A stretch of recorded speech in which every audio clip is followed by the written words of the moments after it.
గిర ceiling fan రెక్క గిర నంబూరి శంకరన్న పక్క గిర సీలింగ్ ఫ్యాను రెక్క గిర నంబూరి శంకరన్న పక్క పక్క పక్క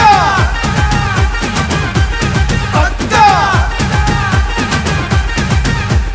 కాలరెత్తి చెప్పుతున్నా గొంతెత్తి చెప్పుతున్నా తొడగొట్టి చెప్పుతున్నా ఎవడొస్తాడ రండి రసై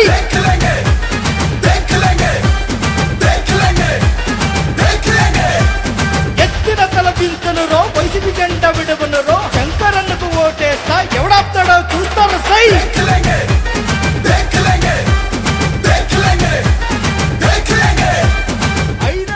అచ్చంపేట అంటేనే అదుర్సు మీ ఆదరాభిమానాలు మీ ప్రేమ మీ అనురాగం మీ అందరికీ పేరు పేరున నా హృదయపూర్వక అభినందన తెలియజేస్తున్నా. నేను 2019లో వచ్చినప్పుడు ఇదే ఉత్సాహం ఇదే ఆనందం ఇదే ప్రేమ చూపించి మీ అందరూ అచ్చంపేట నన్ను అసెంబ్లీకి పంపించే విధంగా మీ అందరి దీవెనలు మీ అందరి ఆశీర్వాదాలు తోటి నేను అసెంబ్లీకి వెళ్ళడం జరిగింది.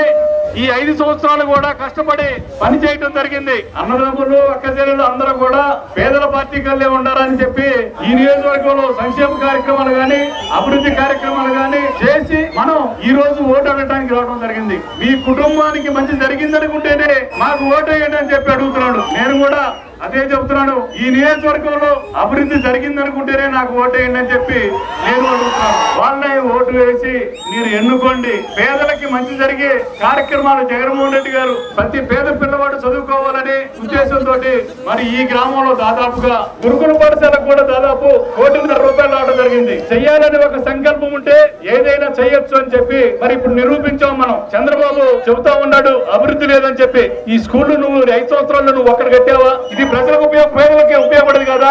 ఒక్క రోడ్డు వేపించిన పాపన బాలేదు. ఎప్పుడన్నా చంద్రబాబు నేను తిట్టానా చెప్పండి మీరు? వయసులో పెద్దవాడు ఏదో 10 సంవత్సరాలు ముఖ్యమంత్రి చేశాడు అని చెప్పి వదిలేస్తే ఒక్కసారి కాదు, మొన్న అమరావతి వచ్చినప్పుడు అదే మాట మాట్లాడాడు, ఇప్పుడు కోసూరు వచ్చినప్పుడు అదే మాట్లాడాడు. అతనికి 74, 70 సంవత్సరాలు వచ్చి ఉంటాయి, మైండ్ పోయింది. ఇలాంటి బుద్ధులు పెట్టుకొని ఆ బీజేపీ వాళ్ళు ఏమన్నా 4% రిజర్వేషన్ తీసేస్తామని చూస్తారు వాళ్ళు డైరెక్ట్ గా. ముస్లింస్ కి మరి వాళ్ళని ఇబ్బంది పెడతామని చూస్తూ ఉంటాడు. 3 సిలిండర్లు ఇస్తాడంట, 3 పిల్లలు ఉన్నా కూడా ఇస్తాడంట. ఇప్పుడు కూడా ఈ వయసులో కూడా మీరు పిల్లలు కానీ మళ్ళీ కూడా ఆ పిల్లగాడికి కూడా ఇస్తానని చెబుతున్నాడు.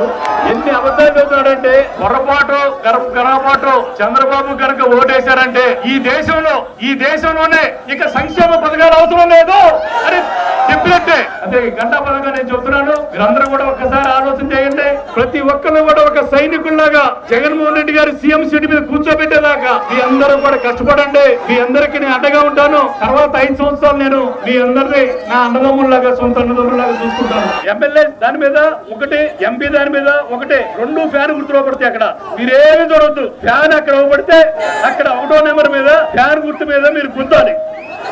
ఓకేనా? గుర్తుతారా?